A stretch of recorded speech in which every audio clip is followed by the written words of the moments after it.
পাকিস্তান আর বাংলাদেশ না same team, বুঝছেন, শুধু নামটা চেঞ্জ।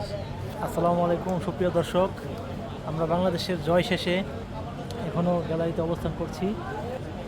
আপনারা জানেন আজকে বাংলাদেশ দারুণ একটি ম্যাচ পাকিস্তানকে হারিয়ে দিয়েছে এবং সেই সাথে সারাদিন ভালো একটা ম্যাচ গেল, কিন্তু আমরা দুই ইনিংসের জায়গায় একটা ইনিংস দেখলাম টোটাল, তাই না?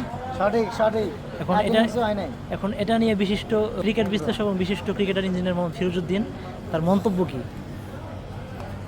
আমরা সব মিলে 45 ওভারের মতো খেলা দেখছি, এক ইনিংসও না, আমাদের লস প্রজেক্ট। আমরা এত কষ্ট করে আসি এত দূর থেকে। পাকিস্তান আর বাংলাদেশ না সেম টিম, বুঝছেন, শুধু নামটা চেঞ্জ। ঠিক আছে, আগে যে মানে একসাথে ছিল এটা দেখলে বোঝা যায় যে কোনো সময় ধসে যায়, যে কোনো সময় ভালো খেলে।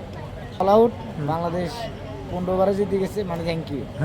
সব মিলে ভালো, আমরা ইফতার আগে বেরিয়ে গেছি, দারুণ। এখন আবার একটু আসছি, দেখছি ভালো, ঠিক আছে, ওকে ওকে চলে আর কি।